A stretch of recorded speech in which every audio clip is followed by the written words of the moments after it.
Tere! Viimasel ajal on bussijaam olnud üha enam pingsalt tähelepanu all. Seal kogunevad noored ja nende käitumine, näiteks suitsetamine, alkoholi tarvitamine ja ropendamine, teeb bussijaamast ebamugava keskkonna. Samas on bussijaam avalik ruum, mida kasutavad väga erinevad inimesed, reisijad, möödujad, bussijuhid ja ka noored ise. Meie eesmärk ei ole kedagi süüdistada, vaid mõista olukorda erinevatest vaatenurkadest. Seetõttu lähemegi mina teile, Alex, Ann-Mari, Merit ja Merilin vaatama, mis päriselt toimub Kuressaare bussijaamas. Tere, minu nimi on Andre Nõu, ma olen Kuressaare bussijaama osaühingu juhatuse liige. See on siis see inimene, kes vastutab, et see bussijaam oleks haldamise mõttes just nagu korras, et bussid saaksid siia tulla, peatuda, parkida, et inimestel oleks koht, kus siis bussi oodata ja siis rentida välja neid rendipindasi, mis siin on. See on nagu üks pool sellest asjast, sellest tööst. Viimasel ajal on bussijaama sageli seostatud ka noorte kogunemiskohana. Mis te sellest arvate ja kas te olete ise seda ka märganud? Loomulikult olen märganud. Ma arvan, et see on olnud varasemalt ka nii, aga võib-olla mitte iga aasta ei ole ta niimoodi kulmineerunud, eks ole. Et on erinevad nagu sotsiaalsed grupid, kes on siin võib-olla nagu pahandusi teinud või siis ebameeldivusi teistele bussiootajatele tekitanud. Aga see aasta on eriti lärmakaks asi muutunud, see on tõsi küll, jah. Mis teie meelest on see, miks noored just bussijaama tulevad aega veetma ja kokku saama? No esiteks on siin see noortekeskus, eks ole, mis niikuinii noori peabki siia tõmbama. Aga see, et siin on võib-olla selline suur ootesaal, kus on mugav just talvel, sest suvekuudel ju ei ole siin noori või ütleme kevadel ja sellisel soojal sügisel, nii et talvel sellise pakase eest peitu pugeda siia on tegelikult päris mugav. Ega kellelgi polegi selle vastu nii otseselt midagi, aga sellega kaasnevad igasugused muud teemad, eks ole, et kõigil teistel on suhteliselt ebameeldiv siin olla ja mingi lärmamine ja kiusamine ja ma ei tea, siin on muidugi see kauplus, mis müüb põhimõtteliselt kõigile energiajooke, millega ei saa ka nagu eriti võidelda, kuna see ei ole otseselt seadusega vastuolus, aga see on nagu selline tava, et üldiselt kauplusketid ei müü alla 16-aastastele energiajooke. See tegelikult meelitab siia ka päris palju noori, see on nagu teada. Kuidas see mõjutab bussijaama igapäevaelu ja kas see muudab kuidagi bussijaama toimimist või üldist õhkkonda? Ta mõjutab muidugi, sest see maine on nagu halvem, eks ole, just nagu ei oleks mingit korda. Aga ega see on ju kõigest mingi protsent Saaremaa noortest ja Kuressaare noortest, kes siin käivad, eks ole. Ega need targemad ja vähe mõtlevamad noored, need nagu tegelevad veits muude asjadega. Ma olen selles üsna kindel, et see kõik tuleb kodust, et siia mingi passima tulla, siis pead ikka nagu mingi põhjus peab sellel olema. Okei, võib-olla tulevad vahel nagu massiga kaasa ka, aga kui ma pidevalt näen samu nägusi, siis nagu see on kellegi teise tegemata töö ja see ei ole nagu võib-olla bussijaama enda kohustus siin kedagi õpetada. Kuidas bussijaamas turvalisuse järelevalvega praegu lood on? Milliseid meetmeid te kasutate? Kas siin on näiteks turvakaamera? Kas olete mõelnud, et siin võiks olla ka turvamees, sest tegelikult ei ole ju siin ainult noored, vaid ka lärmakad täiskasvanud? Jaa, tegelikult on bussijaama osaühingul oma jälgimisseadmete kasutamise kord olemas ja meil on ka üleval sildid, mis näitavad, et siin on videovalve, et võib-olla ma ei tea, võib-olla siis paljud ei märka, aga tegelikult see kõik jääb kaamera peale, mis siin tehakse. Tegelikult jääb nagu ja me suhteliselt, no mitte sageli ja niisama ka ei vaata kaamerad, aga kui on mingisugune pretensioon kellelgi, kas PPA politseil või siis lihtsalt eraisikul, siis ma saan need järgi vaadata, eks ole, ja saame nagu tuvastada ja seda iga nädalaselt seda teen. Ja see on nagu üks selline meede, et pahanduste siis nagu ütleme, et ei toimuks nii palju selliseid kõrvalkaldeid normaalsest tegevusest. Aga ma arvan, et paljud ei näe neid silte või siis neil on selles ka kamakakset. Kas olete pidanud selle teemaga seoses tegema koostööd ka politsei, linna või noorsootöötajatega? Jaa, olen teinud koostööd politseiga. Tegelikult käib ju patrull meil ka siin mingi kellaaeg õhtuspoole käib läbi peaaegu igapäevaselt, see on nende patrullis kohe graafikus sees. Linnaga. Ma arvan, et isegi bussijaama teemal võib-olla nii väga ei olegi. Noortekeskusega me suhtleme sageli, aga tegelikult laiutavad kõik käsi, et see on nagu huviharidus, huvitegevuse mõttes nagu siin ei saa nagu eriti midagi teha. selles suhtes. Ma olen väga koostööaldis igasugustele asjadele ja me PPA-ga oleme palju mõelnud, et kuidas kujundada see ruum selliselt, et siin oleks nagu võimalikult turvaline kõikidel. Sellised olukordi ei tekiks, aga näed, siin tegelikult on see nagu seatud selle vanusega ja selle kamba vaimuga, et sinna vastu eriti midagi teha ei ole. See on igas bussijaamas nii tegelikult Eestis. Viimasel ajal on bussijaama sageli seostatud ka noorte kogunemiskohana. Mis te sellest arvate? Saaremaal ei ole liiga palju häid noorte kogunemiskohti ja siis see on võetud selliseks kohaks lihtsalt, et kus saab hästi olla ja niimoodi, et samad sõnad. Mis on teie meelest see, miks noored just bussijaama tulevad aega veetma ja kokku saama? Selles mõttes siin on head pingid, soe tuba, pood on kohe kõrval, et siin on lihtsalt hea olla. Siin on kohe sõbrad olemas, kui sa tahad näiteks bussijaama, ei peagi nendele helistama või midagi. Täpselt sama ka, et soe on olla, pingid, pood on lähedal, keda. Ja kuidas see teie arvates mõjutab bussijaama igapäevaelu? Ma arvan, et liiga palju ei mõjuta, et mõned on kindlasti häiritud sellest, et siin on ka palju noori ja midagi, aga ma arvan, et enamasti ei häiri mitte üldse nagu inimesi. No võib-olla küll kedagi häirib, kui nad lõugavad või laamendavad siin, aga enamasti jah. Mina olen Tiina Luks ja mina olen Saaremaa noorsootöökeskuse juhataja. See tähendab, et meil on üle Saaremaa 9 noortekeskust. See ei ole ainult see Kuressaaremaa. Mis teie hinnangul mõjutab seda, et noored just bussijaama ümbruses kokku saavad? Hea küsimus. Ütleme nii, et tegelikult ju läbi aegade on tehtud sellist nalja, et kõige paremini töötavad noortekeskused on bussijaamad või bussipeatused. Vahet ei ole, kui suured nad on, vahet ei ole, kus kohas nad on. Et see on mingis mõttes, mina ise mõtlen, ma ei ole noorena bussipeatuses olnud, ma ei tea täpselt, aga see on ilmselt üks mingi väga konkreetne koht, kuhu saab kokku tulla, kus saab sõpradega koos olla, kus ei ole kogu aeg kellegi silma peal, ja ma ei arva nagu seda, et ilmtingimata alati noored tahavad nagu reeglite vastu eksida, et sellepärast on oluline, et nad tahavad olla omaette, vaid see lihtsalt ongi nii. Mina isiklikult arvan, et see, kui noored avalikus ruumis kogunevad, iseenesest ei tohiks ka olla probleem. Et nüüd tulebki mängu see, et mida nad selles avalikus ruumis teevad. Kui nad ilmselgelt rikuvad avalikku korda, siis nad ei sobi sinna. Aga see, et noored on kogunenud erinevates kohtades, see on olnud niimoodi tegelikult kogu aeg. Kas olete noortega ka ise rääkinud sellest, miks nad bussijaamas või selle ümbruses aega veedavad? Üks asi, mida ma tean, mida on välja toodud, ongi see, et siin on reeglid. Siin kõike ei saa teha. Ja see ei tähenda seda, et tegelikult just kui bussijaamas nagu võiks, aga seal ei ole seda, millest me ennem rääkisime, et seal ei ole nagu kogu aeg seda täiskasvanu valvet. Et kui on vaja ikkagi korrale kutsuda või kui on vaja nagu meelde tuletada nii-öelda, et mis on okei, mis ei ole okei. Et jah, pole ju saladus on ja, et veipimine on meil eks selline, ma ei oska öelda, peaaegu nagu juba hingamine on ja seda tehakse nii, et ei panda tähelegi, et täiskasvanud võib-olla isegi ei märka. Aga meil siin see ei ole lubatud. Meil ei ole lubatud näiteks energiajoogid. Siin on veel mingeid asju. Et mingitel hetkedel on parem olla seal, kus sa saad teha täpselt seda, mis sa ise tahad. Et ilmselt see on see, miks pärast kõige rohkem siis kogunetakse just siin bussijaama juures.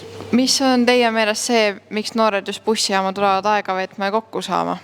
Sellepärast nad tulevad siia, kuna siit lähevad bussid ja siis nad saavad siin aega veeta, nii kaua kuni bussid lähevad neil. Ma ei tea, vähe kaameraid. Aga miks on teie arvates hea see, et siin on vähe kaameraid? Ma ei tea, aga teised saavad siin pahvida ja asju teha. Tegelikult on ju nii, et bussijaamas ei ole ju ainult noored, et bussijaama juures siin kogunevad vastutustundetud täiskasvanud inimesed samamoodi, kes eks ju tegelikult ju tarbivad alkoholi, muid mõnuaineid, jagavad neid alaealistega.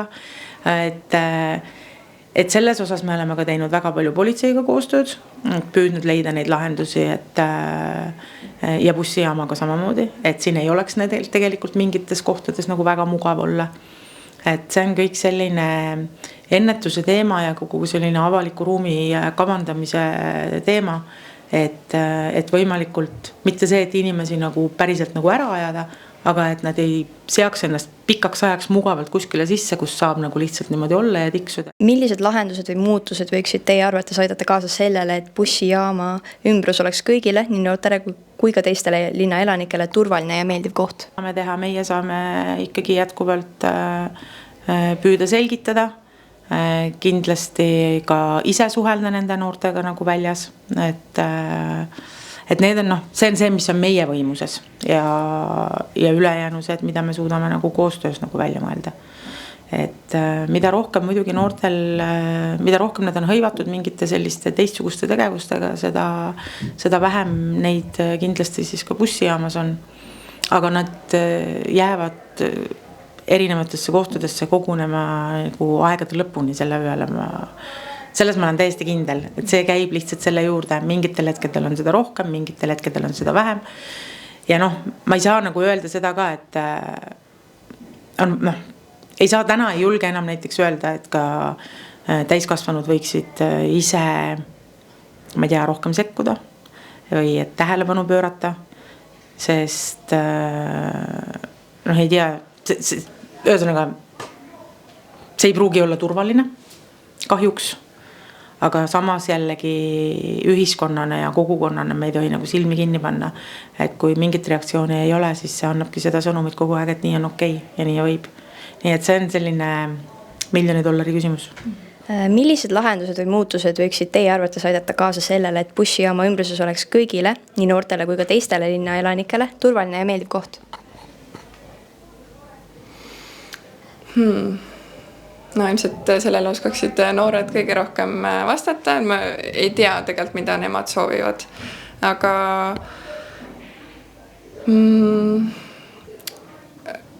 võib-olla oleks meil üldse Kuressaarde vaja sellist kohta, kus noored siis on oodatud, et tegelikult sellist kohta ei ole ka ju praegu, et on lastepargid ja mingid kohad on ju, aga kohad, kus nagu noored saaksid olla, seda ju ei ole. Et võibolla me peaks nagu linna planeerimise mõttes üldse mõtlema, et kuhu, et okei, kui me siit bussijaamast nad ära saadame, nad lähevad ju uude kohta ja siis nad häirivad seal, et mis see lahendus siis on nagu suuremas plaanis on ju. Ja ma arvan, et siin peavadki kokku tulema erinevad osapooled, noored peavad ütlema, mida nad tahaksid, mis võimalused on nagu siin kohalikus omavalitsuses on ju. Et see on siuke komplekssem lahendus. Ja eks me proovime ka omalt poolt ju pakkuda nagu siin mingid tegevusi ja et nad tuleksid ikkagi siia ka, aga meil käidavus on tegelikult ikkagi mega suur, nii et me ei saaks öelda, et meil noori ei oleks. Selles mõttes, kui me vaatame nüüd juhtumeid, mis Kuressaare bussijaamas aset leiavad, siis need on sellised juhtumid, mis on seotud 2 peamise teemaga ja 60% sellest moodustavad joobes isikud. Ehk siis see piirkond on populaarne ka sotsiaalsete eluviisidega inimeste jaoks ühe viibimiskohana ja teine probleem ongi siis see, et see on seotud siis noorte ja nende tegevusega. See on siis kas kampade kogunemine, suitsetamine, mingil muul moel siis teiste kodanike häirimine ja on ka teatud teateid siis peksmistest, kaklustest olnud. Kui oluline on koostöö koolide ja noorsootöötajatega?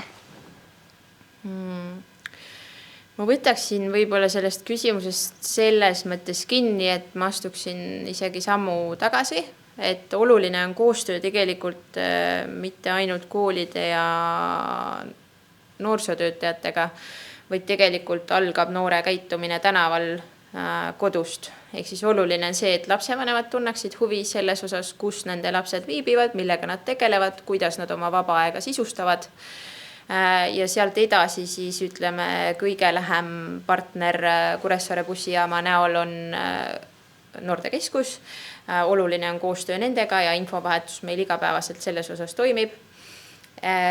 Ja Kuressaare bussijaam kui selle koha siis pidaja täpselt samamoodi kuulub sinna valdkonda. Mida võiks erinevad osapooled koostöös teha, et bussijaama ümbrus oleks kõige turvaline ja meeldiv keskkond? Bussijaama ja selle ümbruse osas saaks teha palju ära turvalise ruumiloome metoodikat kasutades, ehk siis hinnata ümber ruumikasutus, täpselt samamoodi nagu ma enne mainisin ka videokaamerate paigutus, see, et seal oleks piisavalt palju valgust, et ei tekiks selliseid kogunemiskohti ja nurki, võib-olla olete märganud, et üks nurk seal on selles mõttes varasem kogunemiskoht ja nurk on ümber korraldatud, ehk siis seal on aiad ees, eks ole, et selliste kohtade siis märkamine ja ümberkorraldamine on üks selline esmane asi, mida teha saaks selles turvalises ruumiloomes. Ja loomulikult on ikkagi juhul, kui tegemist on kogukonnas suure probleemiga, turvalisuse küsimusega, siis on ikkagi turvafirma see, keda täiendavalt PPA-s meie näeme, et võiks kaasata selle turvalisuse küsimusse. Et politsei funktsioon täna ei ole turvafirma rolli täitmine, vaid meie tagame turvalisust üle kogu maakonna erinevates valdkondades siis. Ja lõpetuseks, kas on midagi, mida te sooviksite öelda noortele, kes seal aega veedavad? Jaa, selles mõttes ma ütlen seda, et veedke aega, julgesti kasutage noortekeskuse võimalusi ja pidagegi silmas selles, et seda, et käituge siis seadusekuulekalt sellest vaatest, et kui kellelgi on kellegagi probleem, siis seda lahendatakse sõnadega. Kui keegi on kellelegi võlgu, siis seda lahendatakse ka sõnadega, et võib-olla meie tänapäeva kultuur ongi tekitanud natuke selle, et me ei oska omavahel enam rääkida ja asju siis selgeks saada, et võetakse võib-olla kohe kasutusele mingid teised meetmed või selleks ei pea olema nüüd füüsiline kontakt, aga selleks võib olla ka kius, et see ei pea nii olema, et minu soovitus on see, et praktiseerida igapäevaselt probleemi lahendamist läbi sõnade. Milliseid konkreetseid samme või lahendusi on valdbussijaama ja selle ümbruse olukorra parandamiseks kaalunud või plaanib ellu viia? Praegusel hetkel me soovime kokku kutsuda erinevatest osakondadest bussijaama ja siis Politsei- ja Piirivalveametiga sellist rühma ja arutleda sel teemal. Ja siis arutada, kui tõsine olukord on, mis on erinevad meetmed, mida on juba kasutusele võetud, et kindlasti Kuressaare bussijaam ka siin tagab turvalisust, tal on kaamerad on üleval, jälgitakse, ja suheldakse kindlasti noortega ja kuna siin samas hoones on ka noortekeskus, siis ka kindlasti noortekeskus abistab selles osas, et jõuda noorteni ja teha seda selgitustööd palju. Aga teeme sellise kogunemise ja siis arutame, et kuidas edasi. Kas teie hinnangul on Kuressaares noortel piisavalt võimalusi vaba aja veetmiseks või on ikkagi bussijaam koht, kuhu minnakse alternatiivide puudumise tõttu? Minu hinnangul meil on väga palju erinevaid kohti, kuhu noortel pöörduda. Praegu ka selle aasta seisuga me teeme korda ka Kuressaare skatepargi, mis lisab täielikult veel juurde erandi väärtusena, kuhu vaba aega veetma minna. Ja meil on erinevad spordirajatised, meil on mänguväljakud, Kuressaare noortekeskus on avatud. Et kui on noortel üleskutse selles mõttes noortel, et kui tundub, et on miskit puudu, siis võib julgelt kas siis vallavalitsus enda poole pöörduda, millest tuntakse puudust kõige rohkem, või siis noortekeskuse poole pöörduda ja oma ideid sinna jagada, et tunneme, et sooviksime midagi sellist ja siis anda meile see soov teada. Et millisena võiks bussijaam ja selle ümbrus olla näiteks 5 aasta pärast? Korras, hea avalik ruum, kus me kõik sooviksime olla, nii need, kes bussi peale lähevad, kui noored, kes siin noortekeskuses viibivad, et meil kõigil oleks üks ühine hea korrastatud ruum. Selle protsessi jooksul intervjueerisime me mitut inimest ja saime ka teada mitmest probleemist, mis bussijaamas on. Loodame, et see koostöö viib sihile.